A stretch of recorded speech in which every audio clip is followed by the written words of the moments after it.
Howdy, howdy. Welcome on in to the pre-show before the free show. Hello. That one. Hello. That's me using secret code words to figure out which camera I'm supposed to look at. Hello, everybody. Welcome into the pre-show before the free show. I am Greg. That is Ashley. Yesterday was an eventful day. So Hank goes to like church stuff on Wednesday nights, like kids stuff for church, and the church is pretty local to the office around here. And also, my wife was she went out last night with friends to play mahjong, which is like a thing that people are doing now. She has continued to try to explain it to me, and I have absolutely no idea. So I don't know how to play. I'm like you, I'm in the dark, but I know that it has taken the female world by storm. I see more women going to play that than She came ever. home yesterday, and she was like, hey, I won a door prize. It's a card holder. And I'm like, that seems like a thing you would use in mahjong. But then she was like, but it's okay. I didn't get mahjong this week. I'm like, I don't know what any of these words mean, but I'm happy that you're happy. Anyway, so she went out with friends, and so I had both boys. Long story short, Hank goes to church near here, and I had to figure out it's not worth it to drive home and then drive back because you're just going to be at home for 15 minutes. So I brought Max up here to the office last night, and Kimmy was here. Kimmy is our operations coordinator for Texan Live. And she was doing actual real live work up here, working relatively late, trying to get somebody squared away with some equipment. And and so then I barge in with my 3-year-old, and we invited Kimmy to watch Daniel Tiger's Neighborhood if she wanted to. She declined, which was, her right. But anyway, so Max got to play up here and hang out and eat chicken nuggets while we waited for my son to get done. But speaking of which, I went to lunch yesterday. Our boss called me on the carpet and made me go to lunch, and she yelled at me for about an hour and a half. But we went to a local establishment down the road called Chill, which is primarily it's a bar and grill type place. Or you might consider it the GOAT. We've talked whenever. about it around here. And so this is a Wednesday at 11:30 in the morning. And we walk in, and there are like 3 dudes who are bellied up to the bar at 11:30 on a Wednesday. And the thought that I figured out, and this is the thought that passed through my head, and it's one of those intrusive thoughts you don't say in front of your boss, especially as you're on the verge of getting fired. But I didn't say it, but now I can say it here because she's working from home today. Yeah, because internet doesn't exist in her home. Yeah, I no idea. This is true. I think I want to be a barfly for one day.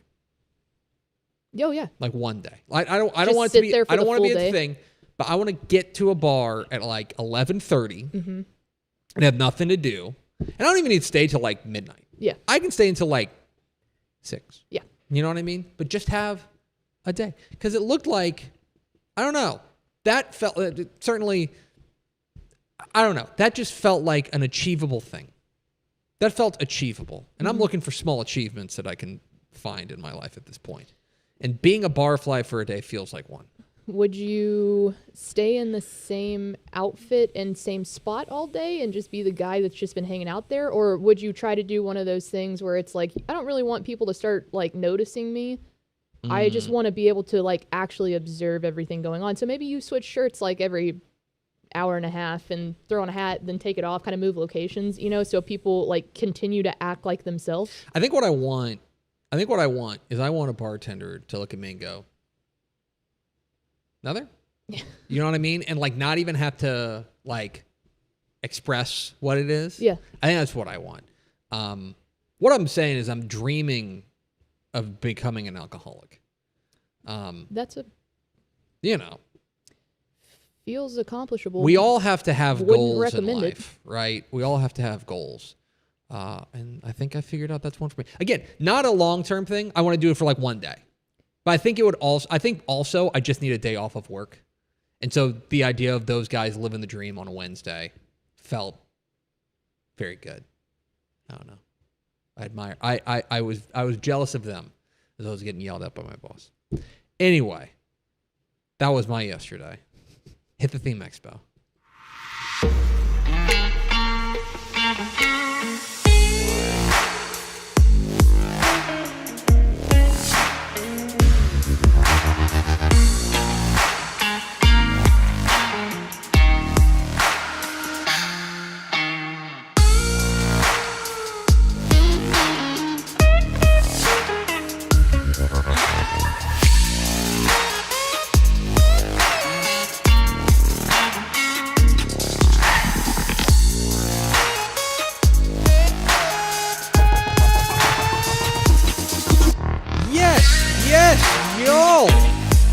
From the Dave Campbell's Texas Football Mothership here in beautiful Lewisville, Texas. This is Texas Football Today, a show where the camera angle makes the desk seem a lot bigger and me a lot smaller.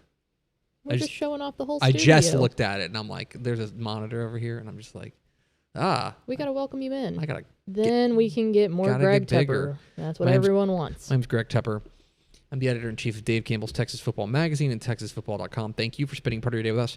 Whether you're watching us live at TexasFootball.com, Facebook, YouTube, Twitter, Instagram, TikTok, Friendster, Zanga, GeoCities, or you listen to us on the podcast, which you can subscribe to on the podcast vendor of your choice. Either way, thank you for doing your part to support your local mediocre internet show. I am sitting over there at the helm today, making us sound good. Pressing all the buttons and pulling all the levers and sliding all the sliders. There are a lot of sliders. She's the Duchess of the Dorks, Miss 305. She's Ashley Pickle. Happy Thursday. Happy game day. Who was I with yesterday? Who did I have this conversation with? I got my hair cut. Oh, and nice. the woman who cuts my hair just out of nowhere said, like, I think I want to go to a Pitbull concert. Or no, yes. you know what it was? Yes. You know what it was? She does want to go to a Pitbull concert. It's even better because we were talking about Halloween, and she said, you know what would be an easy costume is I could go dress as Halloween or add Pitbull, and I go, boy, do guess I know what? the person to talk to. So then I dug through your Instagram. I showed the woman who cuts my hair. The difference between that is your barber wants to do it as a Halloween thing, and I did it on a bachelorette trip, my own bachelorette trip. Right. Today is Thursday, October 9th, 2025. 7 weeks to Thanksgiving. It is. We're in crunch time. It's 49 days, guys. If you don't have your menu now, you are behind. We're inside 50 days. Get right with Thanksgiving Jesus. Like, figure it out. No time to waste. Happy birthday to Steve Burns. You know who Steve Burns is? The golfer? No, that's Sam Burns. No, I don't. Steve Burns is Steve from Blue's Clues. Oh, wow. Remember Steve? Yeah. Steve has like made a new career for himself, like talking nicely to people on the internet. Oh. Like in just a very soothing voice. More people should do that. Yeah. No, not a lot of people talk nicely on the internet. Happy birthday to Steve Burns. It's 52. Steve from Blue's Clues is 52. Goodness. It's episode 1889. On today's show, folks, it's a big show. We're getting ready for week 7 of the Texas high school football season, which kicks off momentarily, essentially. So we've got my top 10 Texas high school games of the week. And then we're going to be joined by the head coach of one of the teams playing in one of those games. That's a lateral tease. Talking with the head coach of the Lindsay Knights, the undefeated Lindsay Knights. Coach Casey Jones will join us. We're going to talk a little bit about what his Knights are up against this week against rival Munster, as well as their hot start to the season. Got a lot of questions for him. Excited to talk with him.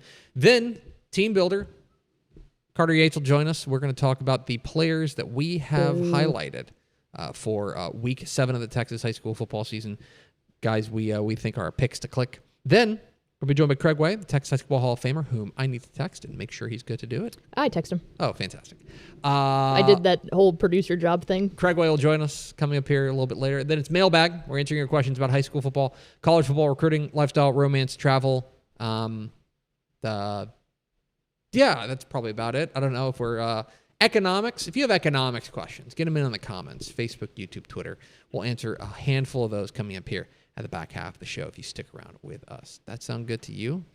Yeesh. I meant more the royal you, but you can answer that as well, like as a proxy for the audience. Am I excluded from the royal No, you? you can be part of the royal you. Then Does I that can sound answer good? on behalf. Does that sound good to y'all?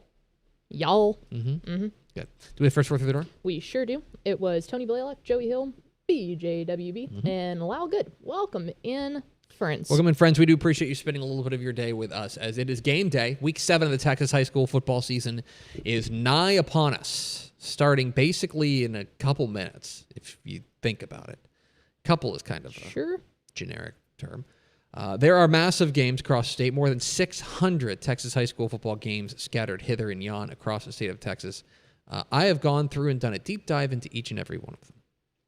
And I figured out, using science and chemistry, figure out what are the top 10 Texas high school football games of the week. There are 10 of them in the top 10. That's why they're called the top 10. So let's start out with our top 10 Texas high school games of the week with number 10. Let's go way out west. El Paso Eastwood and El Paso Franklin. There is an argument to be made that this is right now the biggest game in El Paso of the season. And both of these teams have looked terrific. El Paso Eastwood enters at 5-1. Their quarterback, Kingston Jeffries, has been money. He's been really, really good for them. The district title for District 1-6A may be on the line here. And you've got Eastwood, which has looked great. A lot of good things happening for them. And then you have El Paso Franklin. And El Paso Franklin is, at this point, a runaway freight train offensively. They hung 84 last week on El Paso Montwood. Ernie Powers continues to be perhaps the best, well, at least the best 6A running back in the state. He's been spectacular. He's currently leading the state in rushing through his first 6 games. Ran for 327 yards and 7 touchdowns last week. He's got 34 rushing touchdowns so far this year. 34 rushing touchdowns. So I would expect some points in this game. I think the District 1-6A title is almost certainly on the line. I think this game is going to be a whale of just a lot of fun. If you have the means to get out to this game, if you're in the Sun City, get to El Paso Eastwood and El Paso Franklin. It will be a lot of fun. Here's a Greg Tepper promise. Oh. It will not end 3-0. That is a promise. Yeah. I'm going to laugh my butt off if something goes terribly wrong. If it finishes, if a game involving Ernie Powers finishes 3-0, yeah. How about this? If El Paso Eastwood and El Paso Franklin finishes 3-0, this is my last episode of Texas Football Today. I will retire. That seems cruel to us in week 7. Can you retire after the end of the season? We'll talk about it. I told you I almost got fired yesterday. That's fair. Number 9, Rockwall Heath and North Forney. A huge game in District 10-6A, which may in fact be the toughest district in the state. Dude, it's insane. It's really, really crazy. Rockwall Heath's off to a great start. 4-1. Prosper Neal, their quarterback, I think has been a real star for them. Carter Zam, Z-A-H-M, has been just a real do-it-all threat for them. Rockwall Heath has been terrific. Well, last week against Tyler Legacy, that 562 yards total offense. If you're talking about through 6 weeks, some of the most under-the-radar undefeated teams, North Forney might be on that list. Mm-hmm. North Forney, at 6-0, last week, demolished Tyler Legacy. Tyler High. No, Tyler Legacy. And Legend Bay, their quarterback, is insane. He's insane. That offense can put up so many points. I mean, it's ridiculous. The lowest scoring game they had was against Forney, another really good team, at 35 points. Other than that, they've all been over 50 burgers. Week in and week out, it's just an onslaught from North Forney. And I am really intrigued to see this huge district matchup with a lot of firepower and a lot of stakes in this one. North Forney and Rockwall Heath is my number 9 game of the week. Number 8, Newton and Woodville. So let's go down Southeast Texas way. And here's a matchup that I think could be for the District 12 3A Division II title. It's a state-ranked matchup. And both of these teams kind of have had a very similar season. They both dropped their week 1 matchup and then have rattled off 5 straight. And both of them, we had questions about what their offense was going to look like, and both of them have answered with authority with an emerging superstar. For Woodville, Luke Babin, their quarterback, has been insane this year. Absolutely spectacular to start the year. 24 touchdowns, no interceptions. You can play with that. He can run it too. Luke Babin's a star. And I think that he was a bit of more of a game manager last year when Woodville made that surprising one to a state title game. He is the star of the show right now. Newton has got their own new star in Kendra Porter, who is remarkable. But they've also got another back there in Deldrick Samuel. This game, I think, is going to be really fun to watch. There's 2 things I'm keeping an eye on. One is history. This is their 71st meeting. Newton has won 25 of the last 26 meetings against Woodville, including last year when Woodville made it to a title game. 25 of the last 26. The other thing is, Newton is starting a freshman quarterback. Can Woodville's defense dial up the pressure on the freshman quarterback? A ton to learn in District 12 3A Division II. Number 7, Ganado and Weimar. Another massive game down there, kind of southern part of the state. It's a big week down kind of near the coast. And, you know, if you remember about this Ganado team, a team that won a state championship obviously last year, but graduated super heavy, they are pretty much proven that they ain't going anywhere. Mm-hmm. And now have an opportunity to stake their claim as the team to beat in 15-2A Division I. I love what Luke Burris has done, stepping up or Logan Burris, rather, Luke is his brother. Logan Burris has done stepping up as the key weapon in the running game. I think Landon Arriaga, their new quarterback, I think has really grown as the role. He's thrown 17 touchdowns, just 1 interception. And I'm very impressed with what he's been able to do. Going up against a Weimar squad that is 5-1 to start the year. 4-1, rather. 4-1 to start the year. Their one loss on the year was they lost to San Antonio Holy Cross, who's a pretty good San Antonio private school team. They will go as the defense goes there in Weimar. Can Ganado find a way through on the road, take on a tough Weimar team and take control of that district, 15-2A Division I? Fascinating ball game, Ganado and Weimar. Number 6, Sulphur Springs and Salina. So there are only 2 matchups of UIL unbeatens this week. One of them we'll get to in a moment. But the other one is this one, Sulphur Springs and Salina. And this is a matchup of unbeaten. Salina has been mostly great. I think they've shown some flaws and shown that they have, if you have the kind of weaponry on the outside, they can be challenged defensively. And Sulphur Springs has got some dudes. Deuce Timmons has been great. Jackson Hare has been a star. But I think actually Sulphur Springs may be able to match up with Salina up front. My question is going to be, can they contain Bo Bentley, who has been really remarkable for them? I mean, seems like the OU commit, we knew he was going to be great. He feels like he's taken the next step. Salina and Sulphur Springs, this feels like, we've talked about Sulphur Springs the past couple of years. They've been good. They've been good. They feel like they're on the precipice of being great. This would be an opportunity on the road to prove that they are a legit statewide contender going up against the defending state champs. Massive game there, Sulphur Springs and Salina. It's my 6th ranked game this week. Number 5, let's go to the private school ranks. Plano Prestonwood and Argyle Liberty Christian. It's been a weird year for Plano Prestonwood. They started off 0-2. They lost Fort Worth All Saints in a close one, and they went on the road to Bastrop and got beat 70-55. But since then, they've kind of gotten their wheels back on, gotten into district play, and they've started playing kind of teams more in their weight class. And I think that they have figured things out, especially defensively. I think they've figured out that they want to be a team that runs the ball with William Taylor. They can throw the ball as well. They got a quarterback in Luke Glass, but I think they ultimately want to be a team that runs the ball. Argyle Liberty Christians had a weird year too. So this was a team that obviously won a state championship a year ago. High expectations with Coach Jason Witten and do-it-all athlete Cooper Witten. Well, they dropped a couple of games early in this year. They're 3-2. They started off 0-2 as well. Now they lost to Anna and they lost to Texas High. Two pretty good teams, right?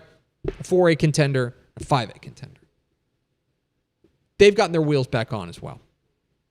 There's a lot of star power in this game, and one of these teams, it feels like they are going to fully get their wheels back on and fully be back in that contention in TAPS Division 1. Massive game here, Plano Prestonwood and Argyle Liberty Christian. Number 4, Lindsay and Munster. We're going to talk with the head coach of the Lindsay Knights coming up here in just a moment. Coach Casey Jones. It's the Kraut Bowl. It's the 58th installment of the Kraut Bowl. And for Lindsay, very quietly, I think 5-0. Their quarterback, Lane Foster, feels like he's really grown. I think their defense has been very sturdy, led by Zach Metzler. Going on the road to take on Munster, the defending state champs, who have the 2 losses on the year, although they are 2 pretty good losses to 3A teams. Now, Lindsay does have 3 wins over 3A teams. Maybe not to the caliber of Pottsboro, maybe not to the caliber of Holiday, but good wins. Munster's got that guy in Case and Kearney. We're going to talk to Casey Jones about this. The other thing about this is historically, the last 10 years have been dominated by Munster. They've won 9 of the last 10. Case and Kearney's never lost to Lindsay. Fascinating ball game here with a ton on the line in District 8 2A Division 2. Good rivalry game. It's a friendly rivalry. 2 communities that know each other really well. A lot of kin between the 2 cities. Big game, Lindsay and Munster, the Kraut Bowl. Number 3, Alamo Heights and Victoria West. I'm fired up about this game. Yeah, this one's awesome. District 13, 5A Division 2. Enormous game here. For Victoria West, an opportunity to really announce to the state that we are here and we are a force to be reckoned with in 5A Division 2 Region 4. Against an Alamo Heights team that it feels like really has reloaded on the fly. They've decided to just build the whole plane out of DK Garza. Good move. Nolan Boyce has been great for Victoria West. Genesis Jeffries, their running back, has been very good. 2 of the top 10 scoring offenses in 5A Division 2 going at it. This will be ultimately a matchup of defenses. Which defense can get a stop? The defensive statistics don't blow you away with either of these teams, so I expect this will be a relatively high-scoring game. It's a bit of a drive there for Alamo Heights, too. So, huge game here. We will have the winning coach on Texas Football Tonight tomorrow night. Fascinating game for District 13 5A Division 2, at least the pole position. Still a lot of football to play over the last 4 weeks of the season. But a massive game here, Alamo Heights and Victoria West. Number 2, DeSoto and Duncanville. What? They're doing that thing again where they play? First matchup of DeSoto and Duncanville where neither team is undefeated since 2015.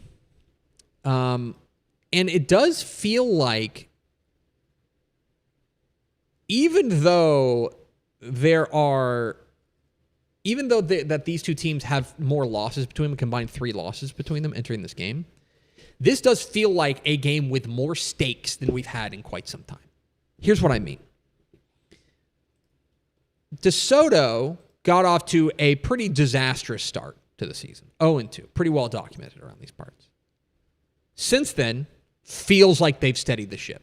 Feels like Claude Mathis and company have gotten their wheels back on. They've figured things out. They're coming off of a really nice win over Weatherford.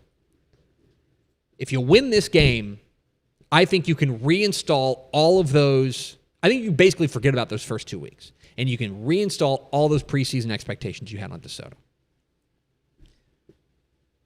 For Duncanville, if you go out there and you win this game, obviously they have that loss to, they're only 2-1 here in week 7, but they have that loss to Waxahachie.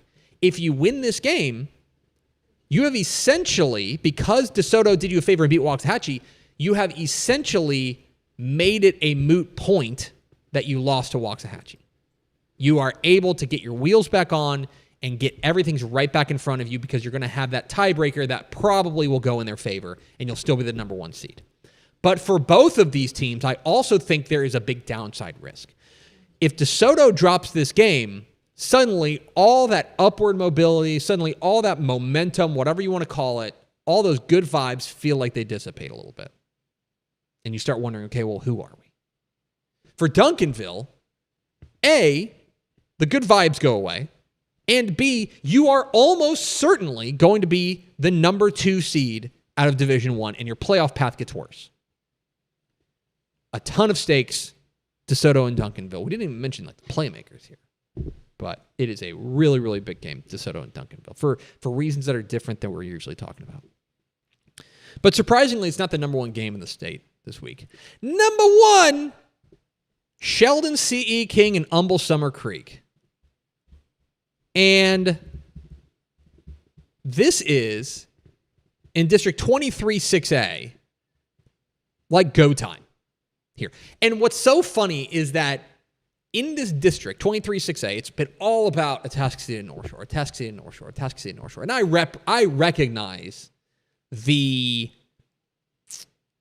I'm talking out of both sides of my mouth because we talk about like the narrative about the district, and certainly at Dave Campbell's, we are in some part responsible for shaping the narrative. But a lot of the conversation around District 23-6A for the last, let's call it 6 years, has surrounded the other 2 contenders in this district. Well, here's an opportunity for both these teams to take center stage. Summer Creek, undefeated, coming off of a great win, a really gutty win over Atascocita last week. And Braylon Causey's touchdown run got them the victory. Noah Spinks has been terrific, threw for 500 yards last week.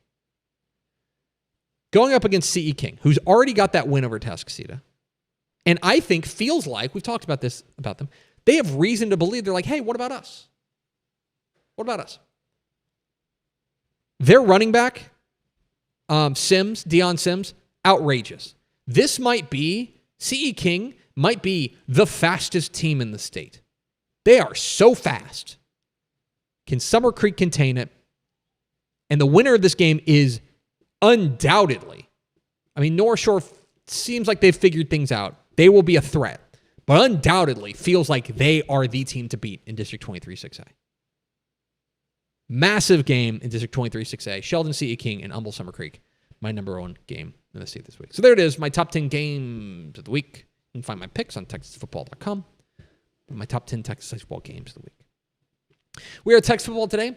We are here Mondays and Thursdays on TexasFootball.com, talking football in the Lone Star State. You can follow us on Twitter at DCTF, like us on Facebook, Facebook.com/Dave Campbell's. Follow us on Instagram, Instagram.com/Dave Campbell's. And of course, see us at TexasFootball.com.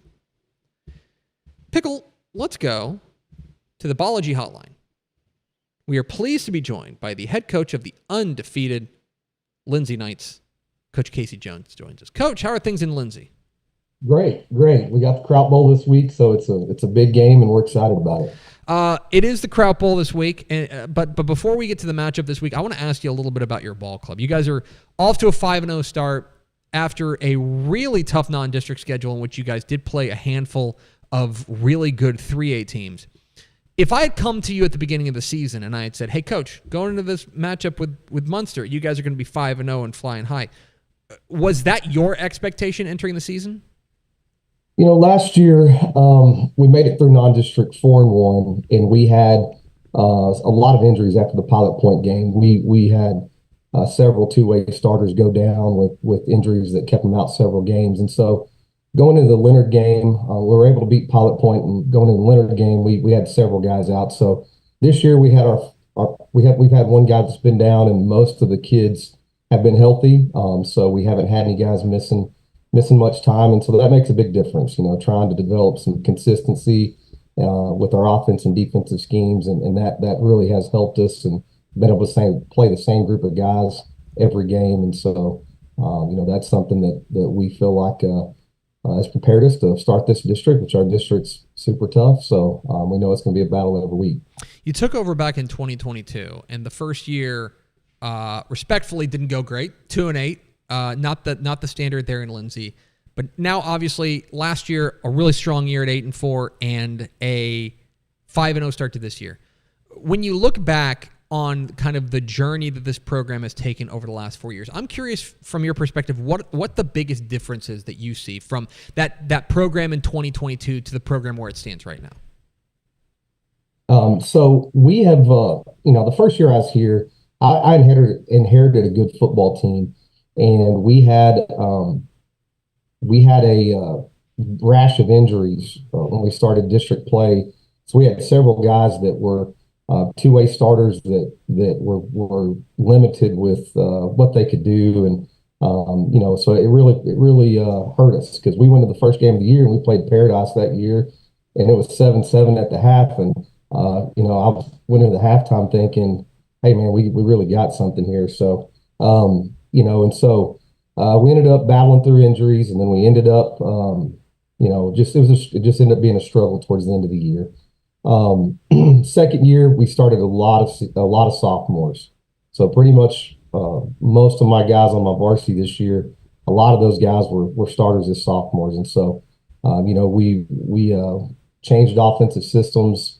We made a few changes defensively, and the kids started buying into what we were doing. We really wanted to make sure that we were up in the physicality of our team, and we felt like getting in the weight room and doing all the stuff that we do is really, over time we've developed a group of guys that can get up there and battle with bigger teams up front. And so, that's been important, and our kids are believing in themselves, and that's the biggest thing for me is they believe they can go out and compete with good football teams now. And that a couple of years ago there was some doubt in their mind, but now they believe that they can go do it, and that's the first step in being able to go out and win some big games is believing you can get it done. Talking with Casey Jones, head coach of the Lindsay Knights here on the Ball Hotline on Texas Football Today. Get involved in the conversation, hashtag TF Today. Coach, one of the real bright stars for your program so far this season has been your outstanding signal caller, Lane Foster. It feels like he's really blossomed in the role. You're the guy who sees him every day in practice. What is it about your signal caller that makes him special?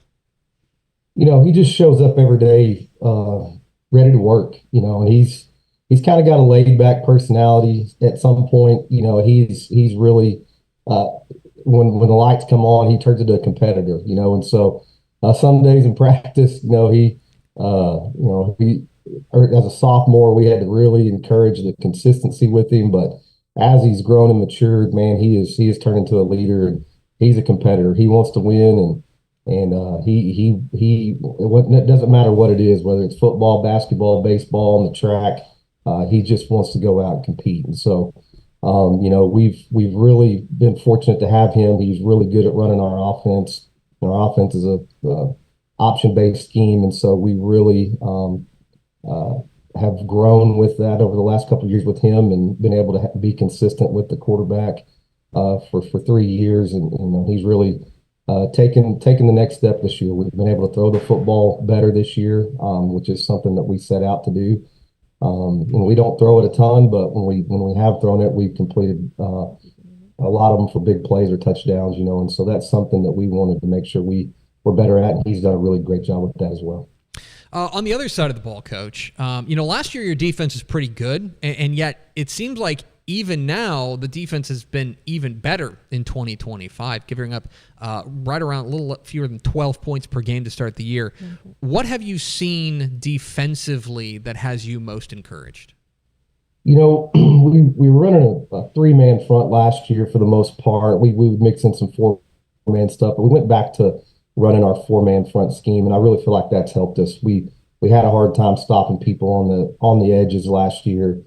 And so we went back to doing some stuff that we were doing previously, and it felt like it fit our kids and our personnel better. And so that's been a big thing. It's put some kids in a position where they can make plays, and we kind of had them out of position last year at times, I felt like. So that's been a big thing, and our kids, like I said, the physicality part of it, up front, I feel like we've been able to line up against some teams that have some good offensive linemen, and our D lines held their own, and if you can get them stopped before they can get rolling, as far as team's offenses at the line of scrimmage, you got a chance to shut them down. And so, I've been really proud of them. Our secondary, we had a lot of guys back from last year's defense in the secondary, and so limiting big plays and that type of thing is also something we wanted to make sure we really harped on this year, and that's something that I felt like we've gotten better at as far as limiting teams with the big plays. Now we gave up a few to Leonard. They had a guy that was hard to cover, and so and their quarterback can really play, and so we gave up a few there. But for the most part this season, we've been able to limit teams from the big plays. And now, Coach, it's on to the next one, and it's a big one. It's the 57th installment, 58th installment. I've got this here. The 58th installment of the Kraut Bowl, taking on your rival, Lindsay. You guys are going to make that 10-mile trip down Highway 82 to take on your rival. I know you don't have to get your guys fired up about this game. There's obviously a ton of implications, 8-2A Division II, and just getting your season going. When you take a look at what you're going to be up against tomorrow night, I don't want to ask you to give away your game plan, but I'm curious what you see from a coaching perspective. When you look at Munster, they've got skilled kids that can score at any time, and they really threaten you all over the field. They can spread you out and throw it. They can spread you out, run it. They can get double tight and run buck sweep right over you. So they're a challenge, defensively. They are, and they've been able to move the ball on everybody they've played. So we've got to really make sure we, handle them up front and try to stop the run, which is what they really want to do. But like I said, they've been able to big play a lot of teams they've played. So we got to limit big plays, and then offensively, we've struggled a little bit offensively the last couple of years against them, and so we've got to make sure that we hold on to the football, don't turn it over, and just trust in what we're doing, trust in the scheme, and go attack them. And I feel like our kids, like I said, the last few years, confidence-wise, really not sure where they were at, but this year I feel like they believe in themselves a lot more and trust in themselves and trust in the system. And so we're going to go out tomorrow night and give it our best shot and see what happens. He's Casey Jones, the head coach of the undefeated Lindsay Knights. Coach, we appreciate your time. Congrats on all your success, and go get a win tomorrow night. Thank you. Appreciate it. Thank you for having me. Absolutely. There he goes, Casey Jones, head coach. The Lindsay Knights join us here at Texas Football today. A huge game, obviously, big rivalry game in the Kraut Bowl.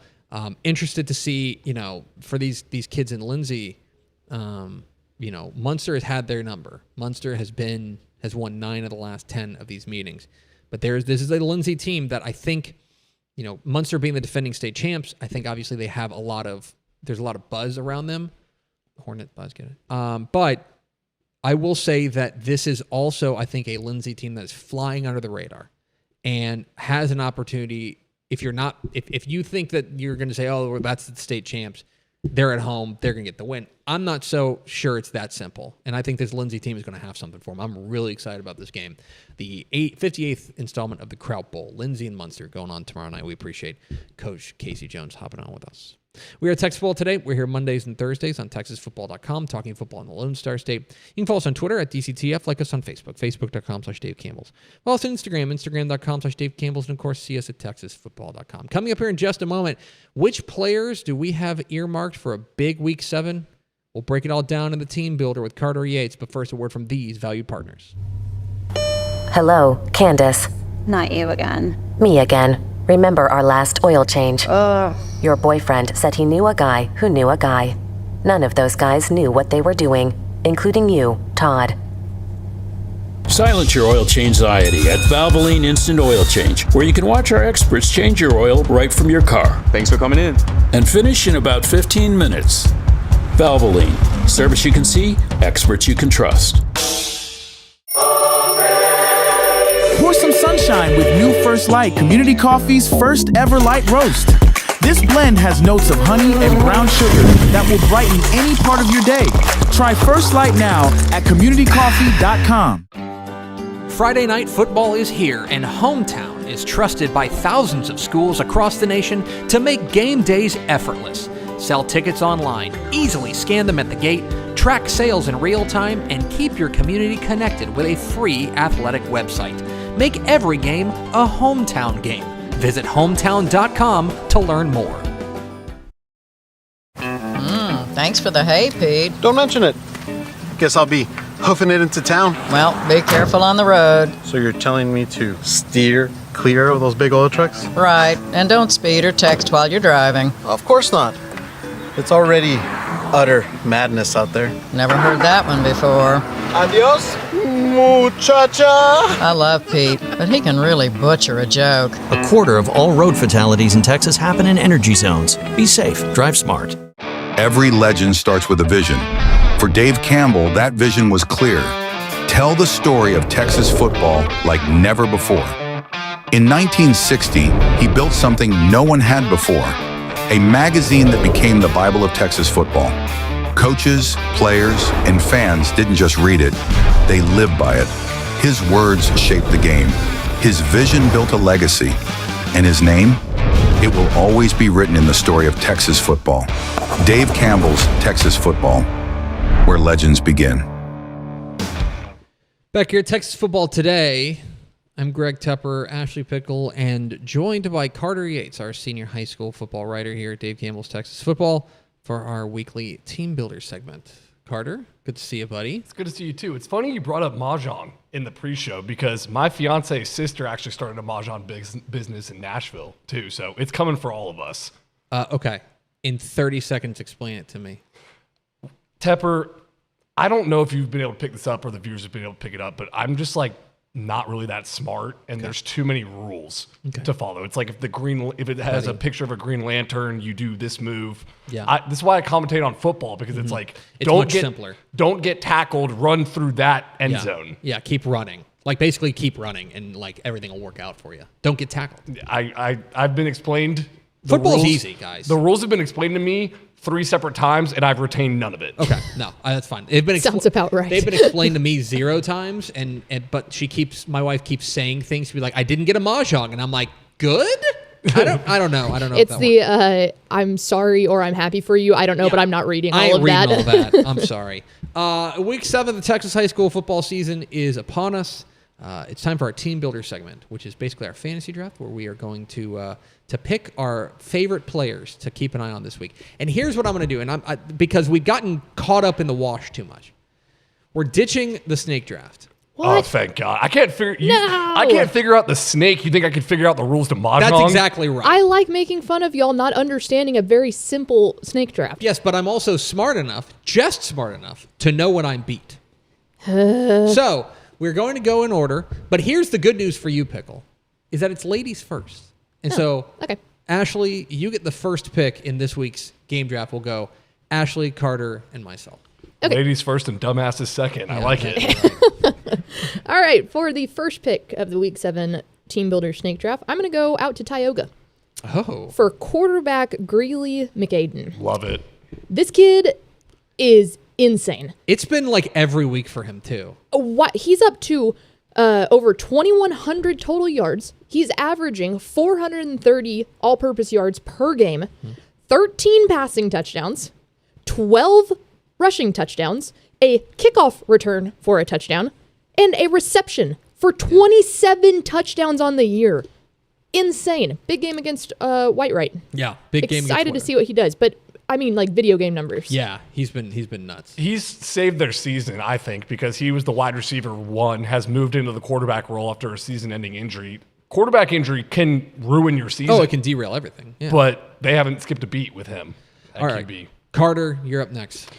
I'm going to go quarterback as well, and I am going with North Shore quarterback Caleb Maryland. Oh, a little brand name action. Oh, yeah. A fellow podcaster with his podcast player's choice, so got to stand in solidarity with my fellow podcasters. Last week, he was 9 of 14 for 336 yards against Kingwood. This week, going up against Goose Creek Memorial, which has been a fantastic story, but now they're in the little SEC West district play, and they have lost their last 2, and I think North Shore just is going to overpower Goose Creek Memorial. Give me those numbers again on them last week. Yeah, 9 of 14 for 336 yards and 5 touchdowns. So I did not emphasize that 37 yards a completion? I don't know how that's possible. No, me neither. Okay, that's a great pick. Great pick. For my first pick, I'm going to go running back. I'm going to go to Sanger to talk about their running back, Reggie Jones, who last week went nuts in their win over Caddo Mills. They needed every bit of it. He ran for 301 yards and 4 touchdowns. He's been doing this pretty consistently for them. He's been kind of the straw that stirs the drink for the Indians up there. It's a huge game this week against Van Alstyne, which is a better team than their record indicates. I think this is a massive district game for Sanger, and they need their star player, Reggie Jones, to step up in a big way. Reggie Jones from Sanger is my running back pick. All right, back to you, Pickle. I'm going to go running back as well.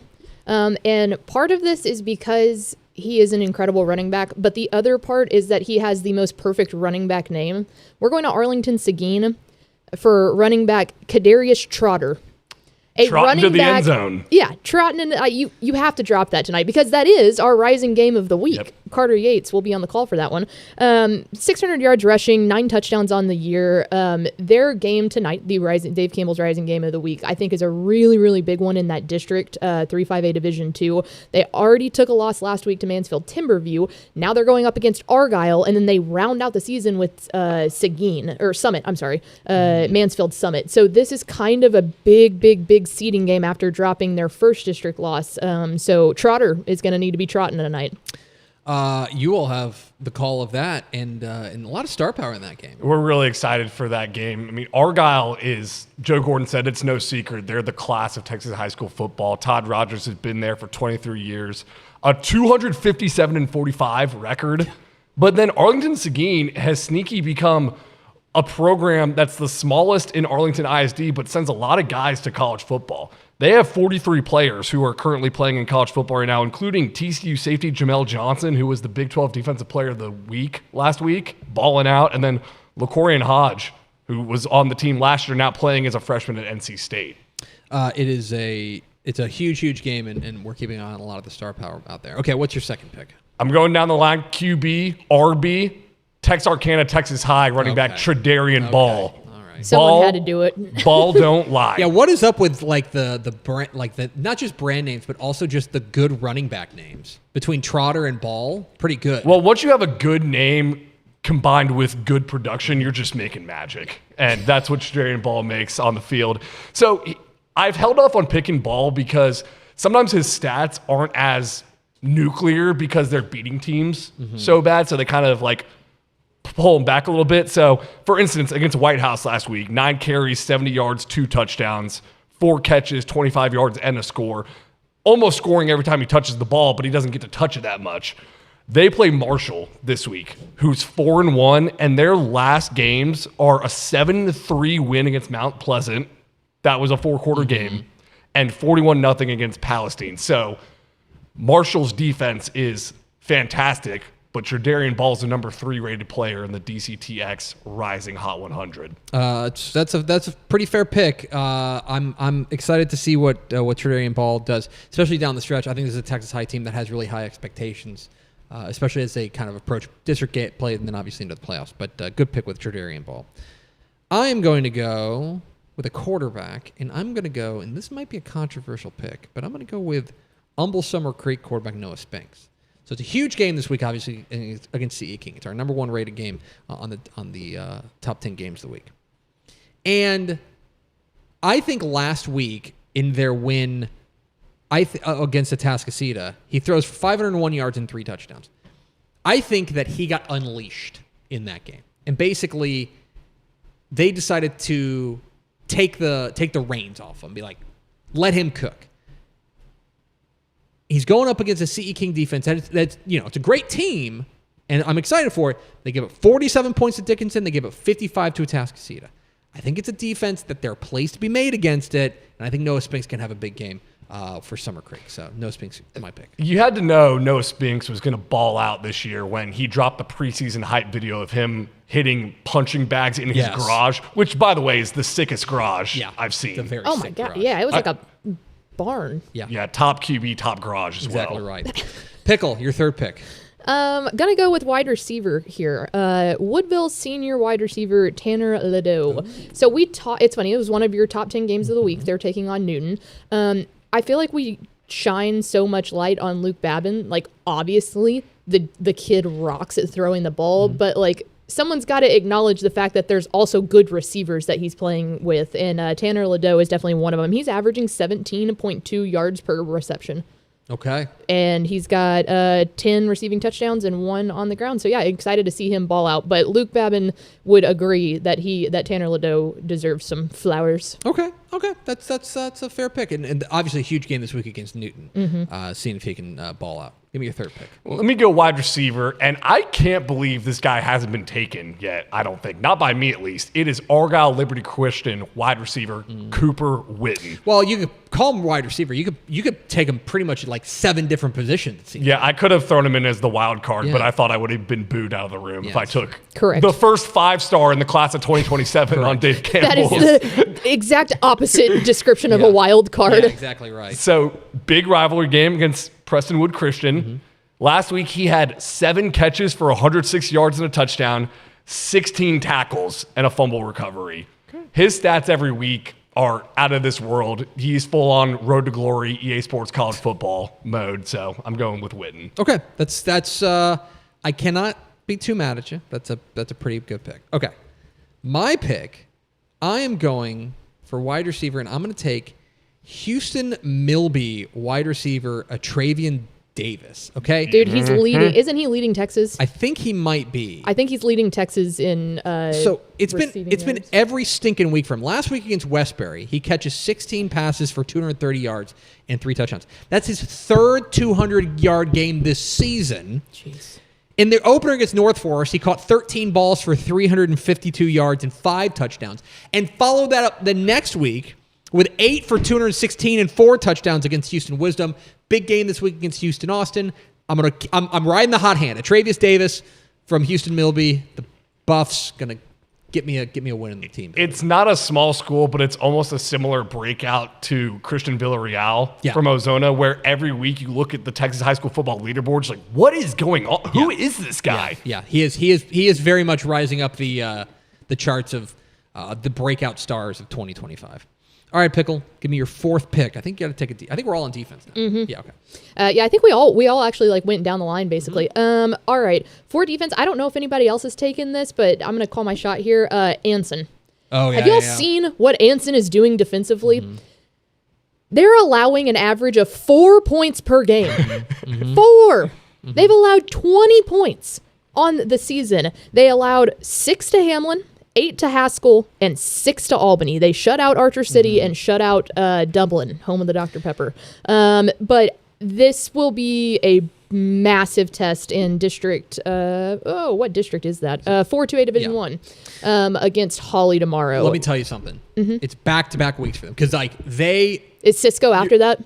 Stanford. Oh, oof. So they go at Hawley, at Stanford in consecutive weeks. So they will go. They had an open date last week, but Albany, open date, at Hawley, at Stanford. If that defense can keep doing it then it's like, okay. We're talking about a historically good 2A defense. And also, you can watch that game live on Dave Campbell's Texan Live, our Big Country game of the week. How about that? James Streitley on the call. Exciting stuff. There's no dancing in Anson with that defense. Yeah. Boo. Tomato, tomato, tomato. That's a common one, actually. They always say no dancing in Anson. Who's they? People. Who are people? Sources. The royal we. The streets. Give me your defense. Oh, my defense. I thought you said give me my sources. I was like, a journalist never reveals his sources. I'm going Laredo Alexander defense. Okay. They are 4-2, 2-0 in district play. Huge game against Medina Valley, who's 4-2. I'm looking at the defensive end, Austin Martinez. He is a first-year varsity player as a senior, but last week had 12 tackles, 8 tackles for loss, and 4 sacks. Living in the backfield. Yeah, he's living rent-free back there. Yeah, exactly right. All right, my defense. Going Central Texas. Let's go to Chilton. The Pirates of Chilton. So in their opener, a win over Hearn, they gave up 12 points. I went looking for a box score because I wanted to see when Hearn scored their 12th point, because that's the last point that Chilton has surrendered this year. They have shut out 4 consecutive opponents, including Mart last week. Goodness. They got a game this week against Hubbard. Xavier Taylor and Victor Flores have been monsters for them. The Chilton defense is my pick to click defensively. So there you go. That rounds out our normal 4 rounds. We now go to the wild cards. And Pickle, who's your wild card? Are y'all ready to come in second? Okay. We go down to Ed Couch Elsa, and we take a look at defensive end Derek Cardenas. Okay.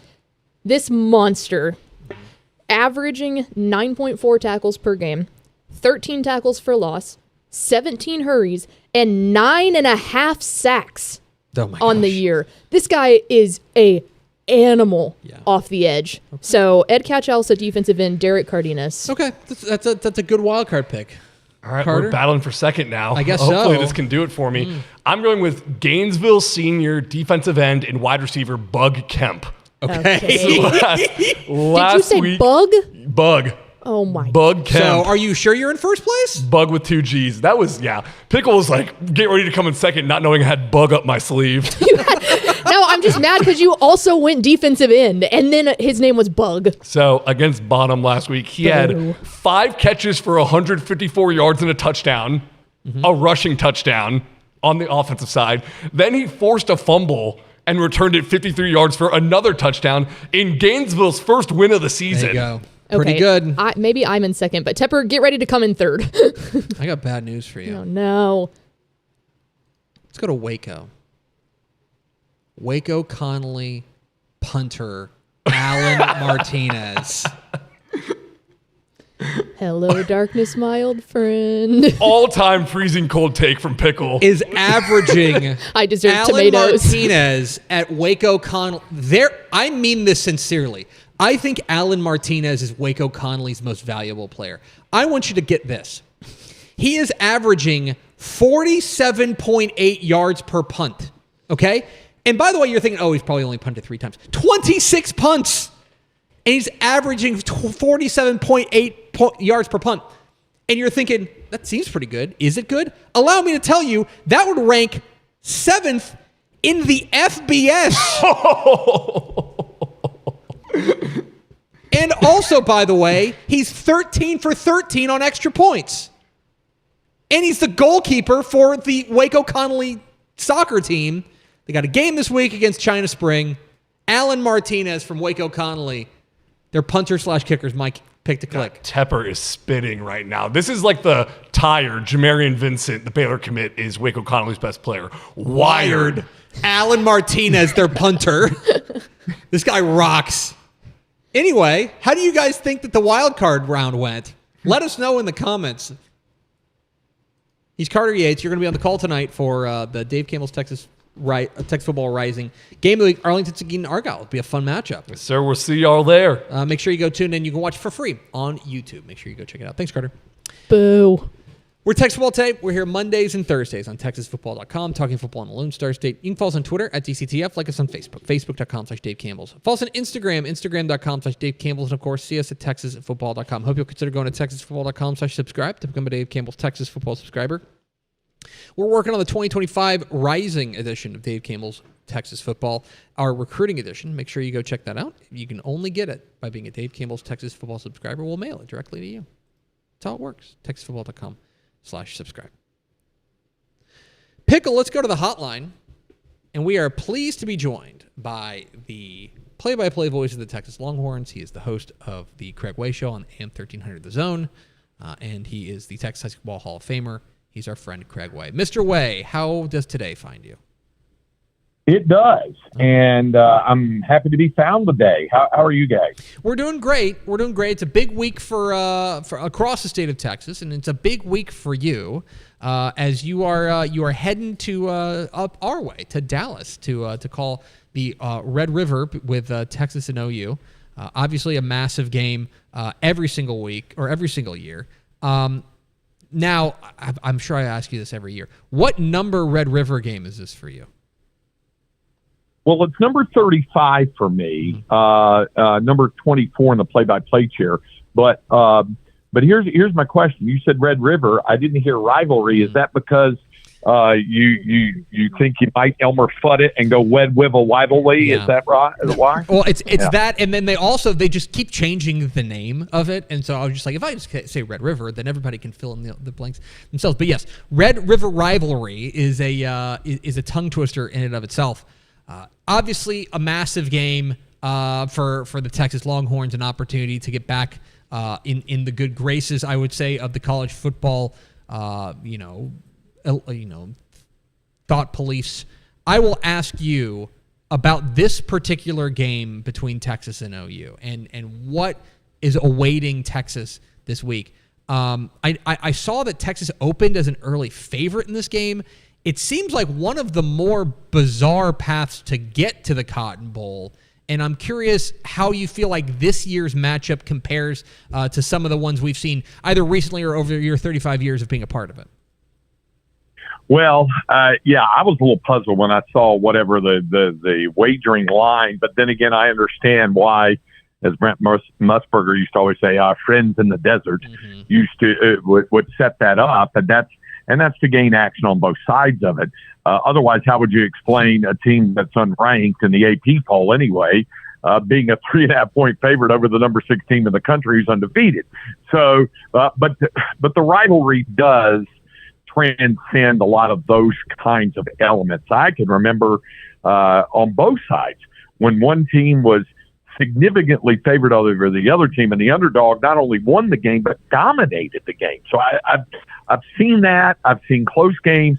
I think 9 of the last 11 have been one-score games. The only 2 that are last year's 34-3 Texas win, and a couple of years back, the 3 years back, the 49-0 win. Other than that, everything's been a one-score game over the past dozen. And Texas fans like to point out, whatever it's 64-51-5. I think the all-time record stands in favor of the Longhorns.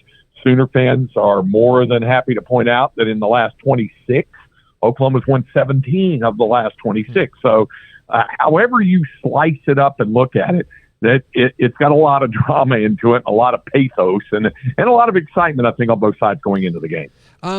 One of the things as we kind of transition over to talking a little high school football with the Texas High School Hall of Famer Craig Way, one of the things that I think this week starts to come to bear is a number of big-time rivalries taking shape this week. One of them, obviously, the Kraut Bowl. We talked with Casey Jones, head coach at Lindsay, earlier in the program. Between Lindsay and Munster, that's a massive game. You're going to be on the call of the Stone Oak Super Bowl between Johnson and Reagan down the San Antonio area. We're a couple weeks away from Lake Travis and Westlake, so let's just give you an opportunity to make most of the state mad. Do you have a favorite Texas high school football rivalry or games that whenever they pop up on the calendar, you make sure you're like, okay, I want to make sure I'm keeping an eye on what happens in this particular rivalry matchup? Yeah, I mean, there's a lot of long-time, deep-seated rivalries like Sherman Denison, Longview, Lufkin, Lufkin Nacogdoches, Tyler and Longview. All of those came to mind. Obviously, Odessa Permian Midland Legacy, which will revert to Midland Lee again next year. That's a big one. You mentioned the Kraut Bowl, Lindsay and Munster. That's a big one. When I was in college at North Texas, one of the real pleasures I had was being around the Pilot Point Salina rivalry when they were both 2A schools. A lot's happened since then, and the communities have grown, especially Salina. But with the G.A. Moore factor, since he won multiple state championships at both schools, that was really cool as well. And yes, Westlake Lake Travis does carry a lot of meaning and a lot of weight down here in the greater Austin area. So that's one of the great things about this is that you have all these great rivalries for years and years. Remember, Cal Allen and Gregory Portland was just vicious and ferocious for many, many years. So you could go to just about any corner of the state and find a great rivalry. It's Craig Way, the Texas High School Hall of Famer, joins us every Thursday on Texas Football Today. Get involved in the conversation, hashtag TF Today. All right, Craig, I do want to ask you about the game you're going to be on the call on tomorrow night, Hero Stadium down there in San Antonio, as San Antonio Reagan takes on San Antonio Johnson, and another of those outstanding rivalry games, the Stone Oak Super Bowl down there in San Antonio, Northeast ISD. I'm curious what you're going to be keeping an eye on. Obviously, Johnson comes in undefeated. Reagan is, I would say, a tough luck 2-3 coming into the year, and we know that this rivalry game tends to be pretty close and pretty hard to predict. I'm curious what you're going to be keeping an eye on when those two go at it tomorrow night. Well, I think you really nailed a lot of the key elements on this. First of all, for Reagan, like you say, hard luck. When you play the type of non-district schedule that they played, you can understand why they started 0-3. But, and also with the coaching change, there's some transition there as well. But they're not without, weapons. Aiden Fernandez is an outstanding two-way player. He'll start at weak side linebacker, but he's their leading ground gainer, and he's going to carry the football a lot. And then on the Johnson side, they've been I guess the best way to describe it in looking at the video from their victories, is just that they're really clean in how they go about earning their wins. They play a really technically sound brand of football, and they have some explosive plays. I'm curious to see, because Coach Meyer's specialty for Reagan is defense, and it still kind of is, even though he's the CEO of the program overall. But seeing how that defense can respond to what Johnson does offensively is what I'm really going to be keeping a close watch on. And finally, Craig, it's the meanest thing we do to each other each week. You did it to me on Tuesday on your program. I'm going to return the favor. I'll give you 3 games. I'll leave out the game you're calling to make sure you can stay unbiased in that regard. But you can teleport to any of these games, but only one of them. And they're all 3 kind of rivalry games in different ways. Are you going to teleport to Humble for Humble Summer Creek and C.E. King? Game going on tonight on Dave Campbell's Texas Live. Are you going to go to Duncanville for DeSoto at Duncanville? Or are you heading to the aforementioned Munster, Texas for the Kraut Bowl, the 58th installment of Lindsay versus Munster? Which of those 3 games are you teleporting to? Well, they're all fun matchups, but hey, I'm feeling me some Cook County tonight or tomorrow night. So, yeah, the Kraut Bowl is there. And, the first play-by-play that I really did when I was in the immortal Bill Mercer sports broadcasting class, when we had to go out and just pick a school and do their games. The school I picked was Lindsay because they were the preseason #1 that year in Dave Campbell's Texas Football Magazine. So I wanted to be around a program that had a chance for success. And I always remember my first Lindsay Munster game and how much fun that was. And as intense a rivalry as it is, it's a fun rivalry, and the towns know each other really well. The citizenry knows each other really well, and so it's got a great flavor to it. And some would say that flavor includes, after the game, malted beverages. But I'm just saying, it's a great rivalry, no matter how you look at it. Who could possibly know? He's Craig Way. He's the Texas High School Football Hall of Famer. You can hear him call San Antonio Johnson and San Antonio Reagan with our friends at Victory tomorrow, and then on Saturday he will be busy at the Cotton Bowl with Texas and Oklahoma, the Red River rivalry on the Texas Radio Network. Craig, appreciate your time, my friend, and safe travels to all of your football destinations this week. One more choice for the both of you: corn dog or turkey leg? Corn dog. Yeah. Corny dog. Yeah, a corny dog is probably the way to go. But why not that both? They sell those at not Apogee Stadium, I guess, anymore, but Daku Stadium for North Texas. They always have Fletcher's the truck out there at every game. Boy. Go Mean Green. There you go. Another reason to head to that game. Hey. And they'll be selling them tomorrow night. What a big one that is for the Mean Green tomorrow night. Massive game. Absolutely. They said sold out. Thanks, Craig. Appreciate your time, my friend. All right. Have a good one. Take care. There he goes. Craig Way, the Texas Football Hall of Famer, joins us every Thursday here on Texas Thursdays. Football Today, talking Texas Longhorns, talking corny dogs, talking Lindsay Munster, all those things. We appreciate his time. We're Texas Football Today. We're here Mondays and Thursdays on TexasFootball.com, talking football in the Lone Star State. You can follow us on Twitter at DCTF. Like us on Facebook, Facebook.com/Dave Campbell's. Follow us on Instagram, Instagram.com/Dave Campbell's. And, of course, see us at TexasFootball.com. All right, Pickle, it's time for Mailbag. Mail call. We're going to answer your questions about high school football, college football, recruiting, lifestyle, romance, travel, all those things. Get them in the comments, Facebook, YouTube, and Twitter. We'll answer a few of them right about now. I got 3 for you. All righty. Who will rise amongst the chaos of 3A Division I as the main state championship contenders? Lano. Wishful thinking. You could have asked me literally any other classification, and I would have been able to give you a couple of names. Yeah, it is. 3A Division I in is array.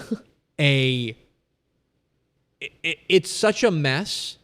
And what's funny is that like last year, for example, I'll give you an example. In 2A Division 2, we had some trouble sorting teams because there was only, I believe, like towards the end of the season, like only Groover was like the only undefeated team. Like, but you can also see that because 2A Division 2, you're the smallest classification, a lot of teams punching up, right? Makes a lot of sense. This year, 3A Division 1, like, I don't know, dude. It's been nuts. Now, here are 3 teams that I would probably put in that top classification teams that I think could win it. Franklin is the number 1 team in the state, right? But here's a funny thing. Franklin's 2-2. They've been outscored this year. Mm-hmm. That's one. I'm not ready to bury Columbus or Hitchcock yet. I think that game that they're going to have in a couple of weeks is enormous. I still like Paradise, even though they took that weird loss earlier. I still like Jim Ned. I like what Jim Ned's got cooking. Say it. Palestine Westwood.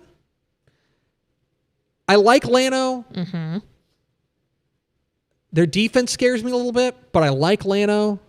Full send. I mentioned Palestine Westwood. They've got Kavian Bryant. I don't know. Here's the undefeated teams, right?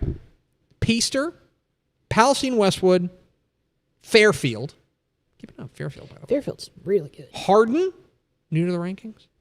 3A Division 1 is ludicrous. I don't know is my answer. I will tell you that I think Region 3 is going to be a lot of fun. Columbus, Hitchcock, Yoakum, Franklin, Fairfield, That's almost Westwood. always the power nexus of 381. It's going to be a lot of fun. I have no idea in 3A Division 1. That is we'll probably start to sort it out, but that is going to be a wild ride through the bracket. That can be nothing. If 19-6A playoff seeds were made today, both Peyto and Cinco Ranch would make the playoffs. Katy would be in D2. With the upsets already in district play, what is your take on 19-6A? So Katy's, I think, this is not going to be a hot take. Katy's the favorite in that district. Like, I think first of all, they're the only undefeated team in that district. I think they're the best team in that district.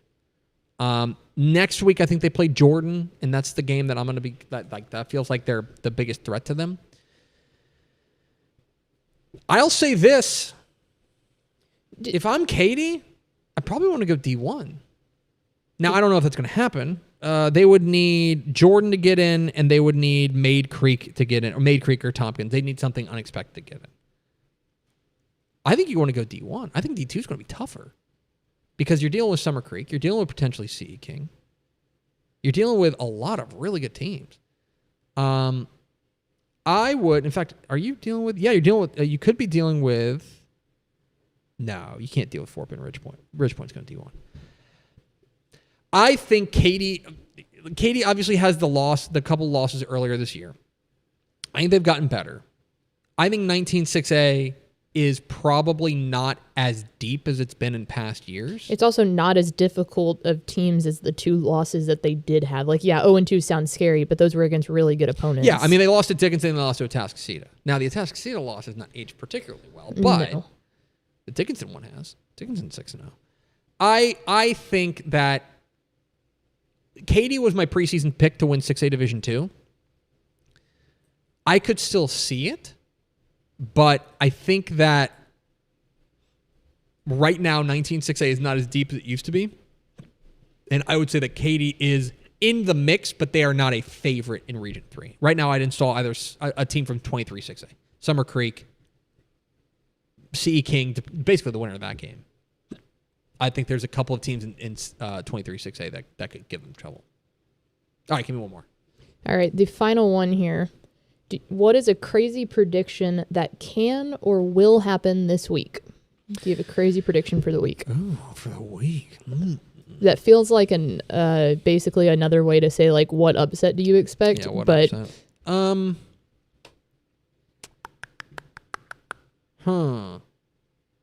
Boy, what a strange question to throw at me. All right.